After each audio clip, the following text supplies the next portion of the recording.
محترم ناظرین، السلام علیکم ورحمۃ اللہ وبرکاتہ۔ استقبال ہو آپ کا ایج کھورجیا چینل میں۔ جو حضرات نئے ہیں، جنہوں نے چینل کو سبسکرائب نہیں کیا ہے تو چینل کو سبسکرائب کریں، بیل آئیکن کو دبائیں، ویڈیو کو لائک کریں اور شیئر کریں۔ آج کی مسرت و فرحت والی خبر کی اطلاع دینے سے پہلے میں کچھ تمہیدی گفتگو عرض کر دوں۔ بعد الحمد والصلاۃ، قرآن کریم ہم بحسن خوبی واقف ہیں کہ قرآن کریم کا ایک اعجاز ہے کہ سینوں میں محفوظ ہو جاتا ہے اور پھر محفوظ بھی رہتا ہے۔ دنیا میں صرف یہی ایک کتاب ہے جس کے حافظ لاکھوں کی تعداد میں دنیا میں ہر وقت موجود رہتے ہیں۔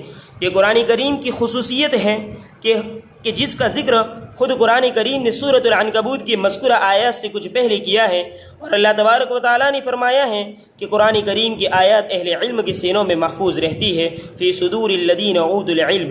اس پر حضرت شیخ عبد القادر محدث دہلوی رحمۃ اللہ علیہ نے بڑی دلچسپ بات لکھی ہے۔ فرماتے ہیں کہ قرآن کریم کی اصل جگہ سینہ ہے، جبکہ کتابت امر زائد ہے۔ یعنی قرآن کریم کا اصل مقام یہ ہے کہ اسے سینے میں محفوظ کیا جائے، اور اللہ تبارک و تعالیٰ نے اسے دوسرے اسباب سے بے نیاز کر دیا ہے۔ یہ اللہ تعالیٰ کا کلام ہے جو بے نیاز ذات ہے، اس لیے اس کا کلام بھی بے نیاز ہے اور ظاہری اسباب کا محتاج نہیں۔ آج دنیا میں کاغذ، قلم، سیاہی، ڈسک، کیسٹ، سی ڈی اور اس طرح کے اسباب ختم ہو جائیں اور ان کا وجود باقی نہ رہے تو دنیا کی ہر کتاب ختم ہو جائے گی، ہر تحریر اور ہر کلام فنا ہو جائے گا۔ لیکن صرف واحد قرآن کریم ایک ایسا زندہ جاوید معجزہ ہے کہ جو ہر وقت موجود رہے گا، ان اسباب سے بے نیاز ہے اور لاکھوں اہل ایمان کے سینوں میں محفوظ ہے۔ حفظ قرآن غیر معمولی سرمایہ ہے۔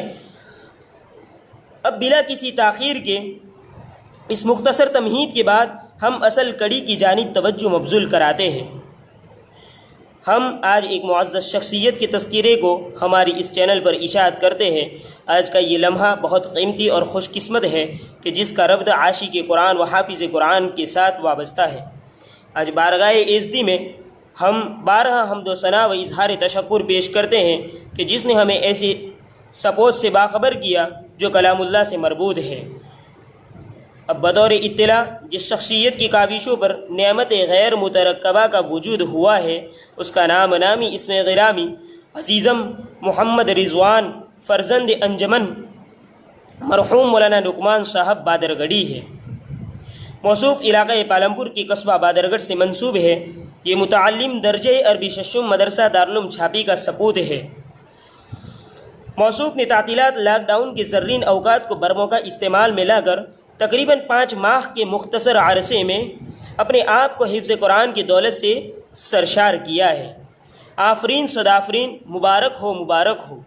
ہزارہ ہم موصوف کو مبارکباد و سلام پیش کرتے ہیں کہ جنہوں نے الوقت اثمن من الذهب کی تعبیر پر عملاً درس دیا ہے اور ساتھ ساتھ اپنی ذات بابرکت سے اعجاز قرآن کا مشاہدہ کروایا ہے۔ اللہ تعالیٰ موصوف کی جد و جہد کو شرف قبولیت سے نواز کر قرآن کے تحفظ پر اور دفاع اسلام پر تالم ہے آخر قائم و دائم رکھے اور آخرت میں اس کا نعم البدل عطا فرمائے، اور اس کے وسیلے سے دنیا و آخرت میں سرفراز و سرخرو فرمائے اور دین حق کا داعی و خادم بنائے۔ اب ختم قرآن کے مختصر تقریب ہم پیش کرتے ہیں، جس میں منظوم اشعار اور مختصر دعا ہوگی۔ ناظرین بھی اب اس پرکیف و مسرت اور مبارک محفل سے لطف اٹھائے۔ اخیر میں ہم پھر سے موصوف حافظ و عاشق قرآن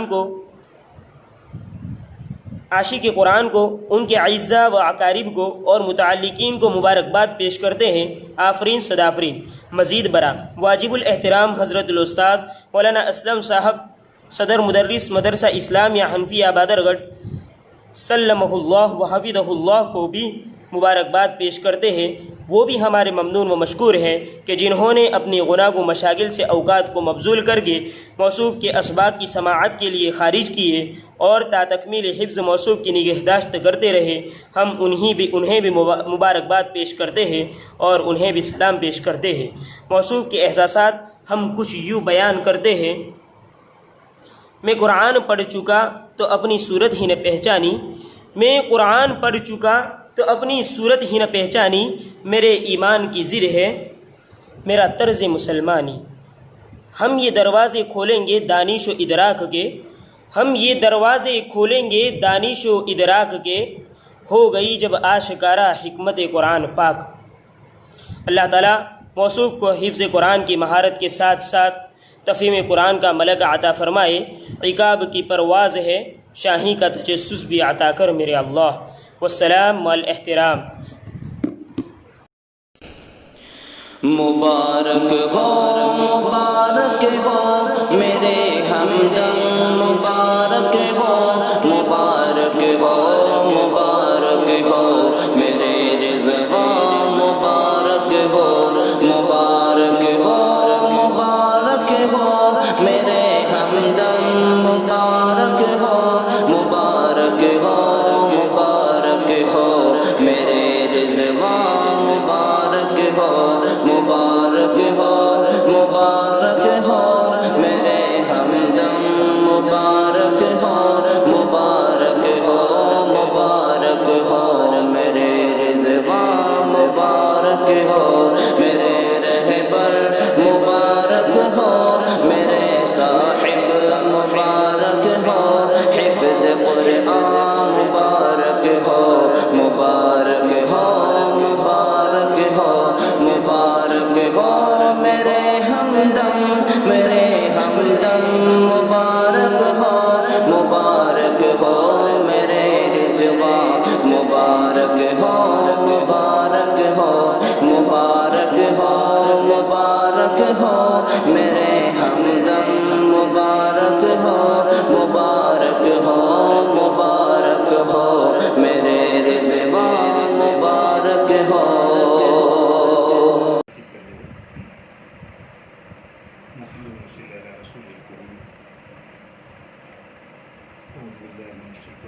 بسم اللہ الرحمن الرحیم۔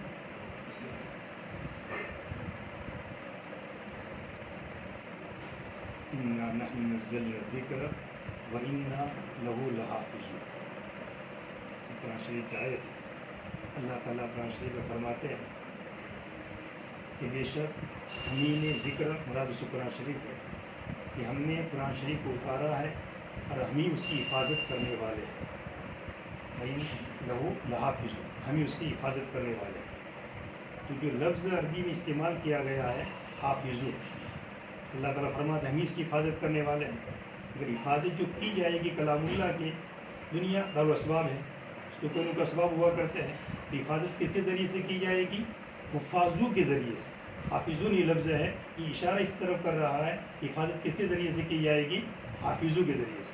کہ اللہ تعالیٰ ایسا نظام چلا دیں گے کہ لوگ حفظ کریں گے قرآن شریف۔ اب اتنی بڑی کتاب کو حفظ کر لینا، ہم یہ تو خیر ہمارے اندر حفظ کا رواج ہے، جب تو تعجب نہیں لگتا تو کیا کہتے ہیں کچھ حافظ بن گئے بچے، ہم کو اس کی کوئی قدر نہیں ہوتی۔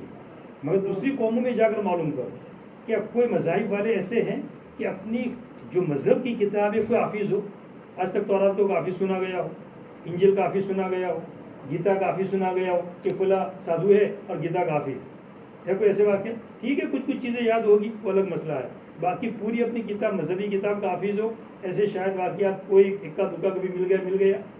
اور ہمارے تو قرآن شریف کے واقعات تو پتہ نہیں کتنے سارے ہیں، ان گنت ہیں، مگر حدیث کی کتنی کتابیں ہیں؟ کیا جیسے خبریں میں کبھی واٹس ایپ پر خبریں آتی رہتی ہے کہ فلاں بخاری شریف کا حافظ ہے، فلاں یہ حافظ ہے، ایسی بھی خبریں آتی رہتی ہیں۔ ابھی باہر کے ملک میں کوئی خبر آئی تھی جو کافی حدیث کی کتابوں کا کیا تھا؟ حافظ تھا۔ تو یہ قرآن شریف ہے کیا ہے؟ زندہ ایک معجزہ ہے، اور احادیث جو ہے وہ قرآن ہی کی تفسیر ہے، کیونکہ نئی چیز نہیں ہے احادیث۔ ہاں اتنا فرق ہے کہ معنی کے اعتبار سے کوئی فرق نہیں، ہاں الفاظ کا فرق ہے، یہ الفاظ بھی اللہ تعالیٰ کی طرف سے ہے اور معنی بھی اللہ تعالیٰ کی طرف سے ہے، وہ معنی اللہ تعالیٰ کی طرف سے ہے اور الفاظ کس کے ہیں؟ نبی کریم صلی اللہ علیہ وسلم سے تھوڑا فرق کیا جائے گا۔ تو قرآن کا حفظ کر لینا یہ بہت ہی بڑی چیز ہے۔ ایک زمانے میں جب انگریز کا یہ دور تھا شروع کے اندر، تو ان لوگوں نے سوچا تھا کہ ہم قرآن شریف کو کیا کر دیں گے؟ مٹا دیں گے۔ وہ سمجھ گئے کہ قرآن شریف کو مٹا دیں گے، ختم کر دیں گے تو قرآن شریف کیا ہو جائے گا؟ مٹ جائے گا۔ جیسے بعض کتابیں ہوتی ہے نا، جیسے آج کل ہماری اسلامی تاریخ اور ہماری بادشاہوں کی تاریخ کو کیا کیا جا رہا ہے، بدلا جا رہا ہے، اس کو پلٹا جا رہا ہے، نئی نئی چیزیں داخل کی، تو پرانی تاریخ مٹ جائے گی، نئی تاریخ اس کی جگہ لے لے گی۔ انہوں نے بھی سوچا ہوگا جیسے تاریخی واقعات ہوا کرتے ہیں اور بدل جاتے ہیں، تو قرآن شریف بھی ہم ختم کر دیں گے، ختم ہو جائے گا۔ تو ایک جگہ گئے، ایک حافظ صاحب سے ملے، جا کر اس طرح قرآن شریف مانگے، سب یہ قرآن شریف چاہیے ہم کو، لے جانا ہے۔ کہ کیا کرنا ہے، کیا مقصد ہے؟ کہ سب قرآن شریف کو ہم کو مٹا دینا ہے، ختم کر دینا ہے، اس کو بادشاہ کی طرف سے آرڈر ہے، اس لیے ہم کو ختم کر دینا، جو بھی اس وقت ذمہ دار ہوگا وہ۔ تو کہا کہ وجہ کیا ہے؟ کہ اس کو مٹا دینا ہے۔ وہ حافظ صاحب بچوں کو لے کر بیٹھے تھے، حافظ بن رہے سب بچے، بولا ایک بچے کو قرآن شریف سنا ہے، تو وہاں سے سنا، جتنے بھی بچے تھے سب نے الگ الگ سنا دیا۔ تو تم ٹھیک ہے، ظاہری قرآن شریف جو ایک گتوں کے درمیان میں ہے تم اس کو ختم کر دو گے، باقی جو سینوں کے اندر ہے وہ کیا ختم ہونے والا ہے؟ وہ تو کبھی ختم نہیں ہونے والا ہے، وہ تو باقی رہنے والا ہے۔ ابھی حافظ بن کے ماشاءاللہ اب پوری زندگی قرآن ان کی سینے میں کیا ہو چکا، محفوظ ہو چکا۔ اسی لیے میں بچوں کو، حافظ طلبا کو، ابھی کل ہی گیا تھا وہاں یہ بادر پورہ، تو قاری مستقیم نے بچے سے ملاقات کروائی، وہ بھی حافظ بن رہا تھا۔ تو میں حافظ طلبا سے کہتا ہوں کہ تم حافظ کیوں بنتے ہو؟ دنیا میں بہت سارے حافظ ہیں، کیا ضرورت حافظ بننے کی؟ ایسا تو ہے نہیں کہ حفظ کو حفاظ کو کمی ہے۔ تو نیت یہ کرے حافظ بننے والا کہ بالفرض کبھی ایسا واقعہ پیش آیا کہ قرآن اگر مٹ گیا تو میں اپنے حافظے سے کیا کر دوں گا، لکھا دوں گا۔ اب آدمی کو سوچنا پڑے گا کہ مجھے حفظ کتنا پکا اور مضبوط ہونا چاہیے، کوئی شک و شبہ نہیں۔ اس لیے اور اس بات سے بھی ہماری بات ہوئی، میں نے کہا دیکھو ہم اس کو سنیں گے بھی برابر اچھی طرح، تو کہا کہ ابھی دور نہیں ہوا ہے برابر، میں سب صاف کہہ دیتا ہوں، میں کبھی ایسے بھی نہیں آؤں گا، میں نے کہا بھائی میں تو ٹیسٹ بھی لوں گا اس کا میں برابر اچھی طرح۔ تو انہوں نے معذرت کی کہ میں آپ کو سناؤں گا ضرور، اگر کب سناؤں گا، مدرسے میں آنے کے بعد۔ میں کہا ٹھیک ہے، کوئی حرج نہیں ہے، آپ کی دعوت ہے، بڑی خوشی کی چیز ہے کہ آپ نے مجھے یاد کیا، یہ میری بڑی خوشی کی چیز ہے کہ ورنہ ایسے موقع پر کون یاد کرتا ہے۔ اس لیے ماشاء اللہ دیکھو انہوں نے وقت کی قدر کو پہچانا۔ قیامت کے دن سب سے پہلے جو حساب کتاب ہوں گے، جو 5 سوالات ہیں، تو ایک حصہ اس میں کون سا ہے، جوانی کا، تو وہی کس کا سوال ہے، وقت کا سوال ہے۔ دیکھا اصل جو کام کرنے کا زمانہ ہے وہ کون سا زمانہ ہے، جوانی کا۔ بوڑھاپے میں کمزور ہو جائے، کچھ کر نہیں سکتا ہے، اور جو بچہ ہوتا ہے وہ تو مکلف ہی نہیں ہے، کوئی سوال ہی نہیں اس کا۔ اب سوال کس کا ہے، جوانی کا۔ تو گویا کہ اصل جو کام کرنے کا زمانہ کون سا، جوانی کا۔ اب انہوں نے اپنی جوانی سے کیا اٹھا لیا، فائدہ اٹھا لیا۔ جیسے کہ حدیث میں وہ 7 آدمیوں کو جو جگہ ملے گی عرش کے سائے کے نیچے، ایک وہ جوان بھی ہے نا کہ جو وہ جوان کہ جو اللہ کی عبادت کے اندر جس نے کیا پایا ہو، نشو و نما پایا۔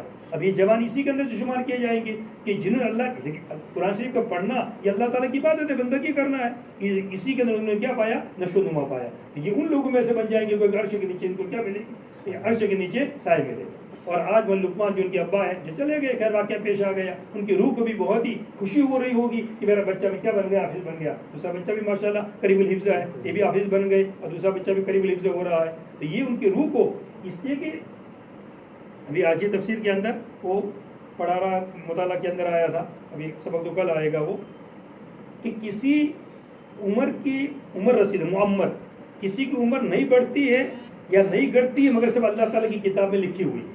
تو عمر کا بڑھنا گھٹنا کیسے ہے، 2 طرح اس کو سمجھایا ہے عمر کا بڑھنا گھٹنا۔ ایک تو عمر کا بڑھنا گھٹنا 2 الگ انسان کی، ایک کی عمر کتنی لکھی گئی 50 اور ایک کی عمر کتنی لی گئی 80، ایک کی 10 لکھی گئی، جیسے دنیا میں ہوتا ہے کسی کی عمر کم اور کسی کی عمر زیادہ ہے، الگ الگ لوگوں کے حساب سے۔ اور ایک تفسیر یہ بھی کی ہے کہ ایک ہی شخص کے حساب سے، ایک ہی شخص کے حساب سے عمر اس کی بڑھ گئی اور عمر گھٹ گئی۔ اب ایک ہی شخص کے حساب سے کیسے؟ لوہے محفوظ میں تو فکس بات لکھی ہوئی ہے کہ فلاں کو 80 سال کی عمر ملے گی، تو لوہے محفوظ تبدیلی تو ہوتی نہیں ہے۔ تو پھر تقدیر کی 2 قسمیں کی، ایک تقدیر معلق اور ایک تقدیر مبرم، 2 تقسیم اس کی گئی، اور 2 تقسیم کر کے پھر سمجھایا، جس حدیث میں ذکر کیا گیا ہے اگر کوئی چاہے کہ اس کی عمر بڑھ جاوے تو چاہیے کہ وہ صلہ رحمی کرے، تو صلہ رحمی کرنے سے عمر کیا ہو جاتی ہے، بڑھ جاتی ہے۔ مگر یہ تقدیر معلق کا مسئلہ ہے۔ تقدیر معلق کا کیا مسئلہ؟ اللہ تعالیٰ نے یہ لکھا کہ فلاں کی عمر 50 سال ہے اور صلہ رحمی کرے گا تو اس کی عمر کتنی ہو جائے گی، 60 ہو جائے گی۔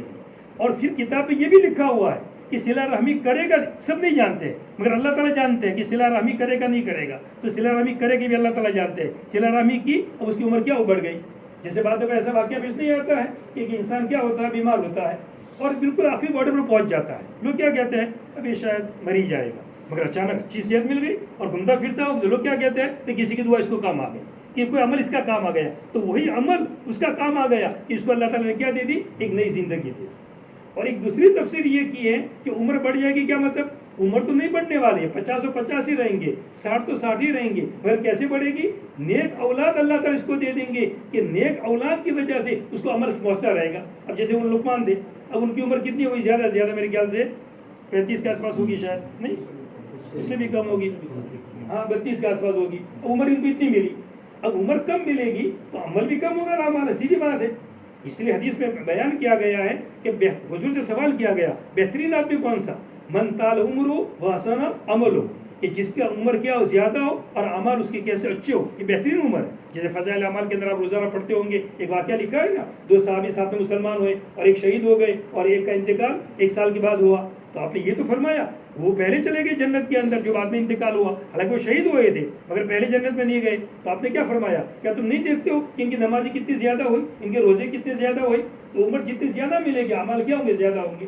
تو ایک تفسیر یہ بھی کی گئی ہے کہ وہ تو 32 سال میں چلے گئے، ان کو تو زیادہ موقع نہیں ملا، مگر پیچھے اولاد نے ایسا کام کیا جو ان کی قبر کے اندر کیا پہنچ رہا ہے. وہ مول لقمان گویا کہ ہوتے، وہ عمل کرتے تو ان کو کیا ملتا رہتا؟ ثواب ملتا رہتا. تو آج انہوں نے کام کیا اور کام کر کے گویا کہ کیا بتا، ابا کو گویا کہ بتا دیا کہ آپ کا ثواب کیا ہوتا رہے گا، جائے. دیکھیے محنت کو نسبت تو کس کی طرف کی جائے گی؟ ابائی کی طرف کی جائے گی. جو بھی ان کو پہلے تربیت کی، پرورش کی، دیکھ بھال کی، ان کا جو مزاج بنایا ایک، یہ شروع میں مزاج کس نے بنایا ان کا؟ یہ وقت کی قدردانی کہاں سے نصیب ہوئی؟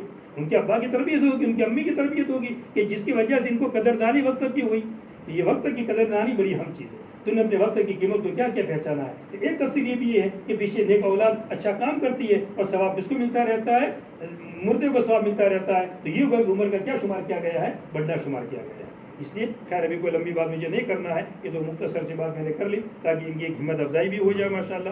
اور انہوں نے اب ہمیں بھی انہوں نے اپنے وقت کی قدر پہچان لی، مگر ہمیں بھی ہماری وقت کی قدر کو پہچاننا چاہیے. بڑا وقت کی ایک سیکنڈ کا حساب ہونا چاہیے، ہمارا 1 سیکنڈ ضائع نہیں ہونا چاہیے. پورا ہمارے 24 گھنٹے کا نظام الاوقات ہونا چاہیے. میں کتنے بجے اٹھوں گا، کتنے بجے کھاؤں گا، کتنے بجے سوؤں گا. ایک ہمارے استاد تھے مولانا افضل صاحب بستی کے جو انتقال ہو گیا، ہاں نماز سکھائے تھے. تو مولانا افضل صاحب کا نظام الاوقات ایسا طے تھا کہ استنجا کا وقت بھی طے تھا ان کا. اگر آپ کہیں کہ اتنے بجے استنجا کا وقت ہے تو بیت الخلا میں ملیں گے وہ برابر ایک دم سنت کے پابند. میں پڑھتا تھا واقعہ کو، میں تو چھوٹا تھا اور افضل صاحب تو بڑی کتابیں پڑھاتے تھے، ان کے بعد پڑھنے کے مطلب موقع ملا، بلکہ ان کے مدرسے کے اندر بھی گیا. تو وہ ایک کام کرتے تھے، جب بھی مسجد میں آتے تھے تو مسواک کھڑی رکھتے تھے. وہ مسجد میں آئے، وضو کیا اور مسواک کھڑی. اب میں تو بچہ عربی اول دوم پڑھتا تھا اس وقت. اب میرے ذہن میں اشکال، میں نے کہا یہ مسواک کیوں سیدھا سامنے آ کر کھڑی کر دیتے، وہ جیب میں نہیں رکھ دیتے سیدھا سیدھا، ہم تو جیب میں رکھ دیتے ہیں یا ادھر ادھر رکھ دیتے ہیں. اب وہ سامنے آ کر کھڑی کر دیتے.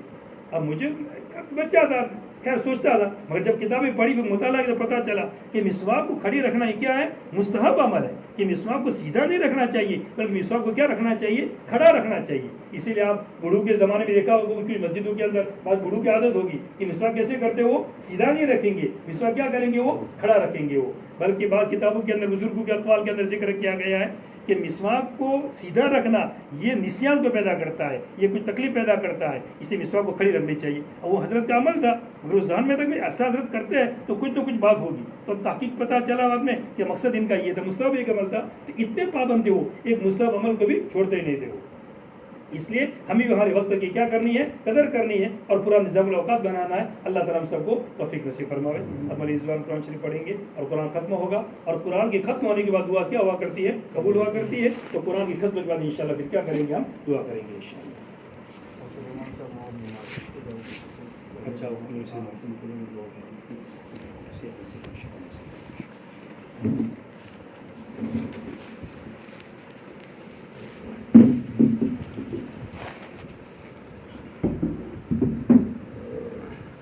أعوذ بالله من الشيطان الرجيم. بسم الله الرحمن الرحيم.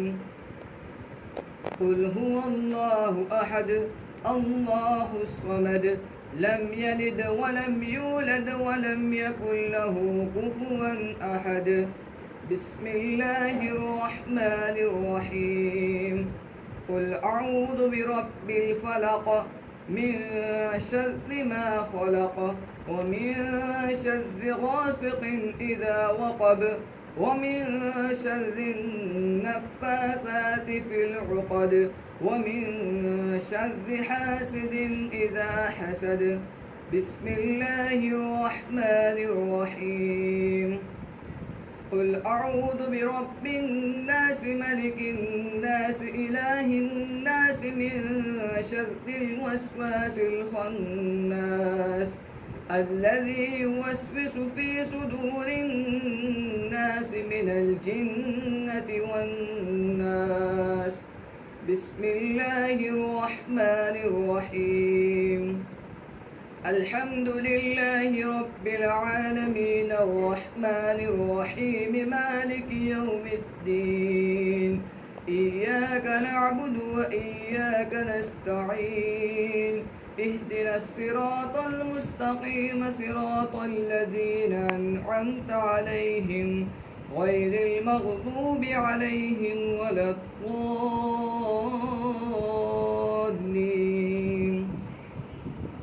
بسم الله الرحمن الرحيم ألف لام ميم ذلك الكتاب لا ريب فيه هدى للمتقين الذين يؤمنون بالغيب ويقيمون الصلاة ومما رزقناهم ينفقون والذين يؤمنون بما أنزل إليك وما أنزل من قبلك وبالآخرة هم يوقنون أولئك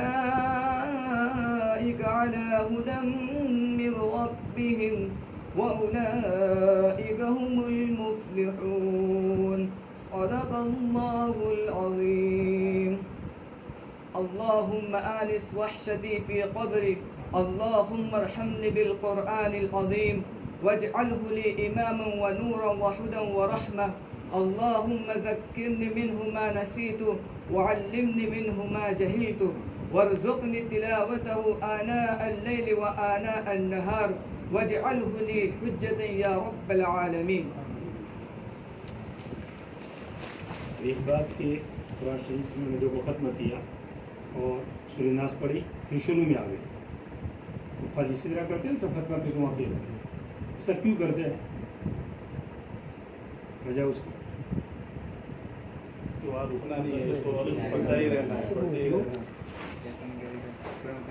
ختم ہوا تو نہیں پڑے گا اس لیے پھر شروع کر دیا. شیطان نا امید ہو جائے کہ ایسا نہیں ہوگا یہ ختم نہیں کرے گا بلکہ کیا کرے گا. اب یہی چیز ہوگی جنت میں. جنت میں اس کو کہا جائے گا حافظ کو کیا کہا جائے گا تو پڑھتا جا اور چڑھتا جا یہ کہا جائے گا اس کو. تو حافظ دنیا میں ختم کرتا تھا وہ تو جیسے ناز پڑھتا تھا تو آگے آ جاتا تھا فوراً تو ابھی کیوں ختم کرے گا وہ جیسے ناز پڑھے گا تو پھر آگے آ جائے گا وہ تو اس کا مطلب کیا نکلا پڑھتا جا چڑھتا جانے کوئی انتہا ہی نہیں ہے. آگے آدمی کیا ہوتا جائے گا درجات کے اندر پتہ نہیں کہاں تک ترقی اس کی ہوتی جائے گی. اب کوئی اگر یہ کہے تھوڑا سمجھنے کے اعتبار سے یہ کیسے کہاں تک کوئی انتہا کے نہیں ہے تو موبائل سے سمجھ جائے آدمی. شروع میں موبائل نکلا تو کیسا نکلا تھا اور ابھی کیسا نکلا. دن بدن دنیا میں ترقی ہو رہی نہیں ہو رہی ہے. تو دنیا کے جس کا نظام ظاہراً انسان سنبھال رہا ہے ظاہراً اصل تو اللہ تعالیٰ چاہنے آنے والے ہیں مگر ایک ظاہری اسباب کے اعتبار سے کون سنبھال رہا ہے انسان. جب اس میں وہ طاقت ہے کہ اتنی دن بدن ترقی کرتا چلا ہے. اب بوڑھوں کے زمانے میں دیکھو کہ کیا حال تھا اور ابھی کتنی ترقی ہو گئی. تو جب دنیا میں یہ ترقی ہم دیکھ رہے ہیں تو وہ تو جنت ہے آخرت ہے تو وہاں تو کتنی ترقی ہوگی. اب یہ تو ختم کریں گے نہیں آگے بڑھتے چلے جائیں گے اور جنات و درجات میں کیا ہوتے چلے جائیں گے آگے بڑھتے چلے جائیں گے. ہاں مگر ساتھ ساتھ ابو داؤد کی حدیث کے اعتبار سے ایک شرط بیان کر دوں. یہ درجہ جو ملے گا یہ درجہ کس کو ملے گا. ابو داؤد کی روایت کے اندر ہے ہمیں لگے شرط وہاں پر لگائیے ابو شریف کی روایت کے اندر یہ درجہ اس کو ملے گا جس حافظ نے حفظ کیا اور پھر قرآن شریف پر کس نے کیا عمل کیا اس کو سمجھا اس پر عمل کیا. قرآن کی جتنی آیتیں قرآن کی ہے اس پر برابر اس نے عمل کیا تو عمل کیا تو پھر درجہ ملے گا. اس لیے کہ ماشاء اللہ یہ تو پابند ہے اور جتنے بھی حافظ بنے ان کو اپنی زندگی کو اچھا معیاری بنانا چاہیے اور اپنی زندگی کو اچھا نیک صالح زندگی نماز کی پابندی ہر چیز کی پابندی یہ تو خیر پہلے سے ماشاء اللہ پابند ہے. ہمارے مدرسے کے اندر بھی ماشاء اللہ سبھی اللہ کی پر اہتمام کرتے تھے وغیرہ. خیر ان کے سامنے کہنے کی ضرورت نہیں ہے اگر ہمارے سامنے پوری نوعیت ہے تو اللہ تعالیٰ تمام حافظوں کو ایسا ہی بنا. ہم دعا کریں.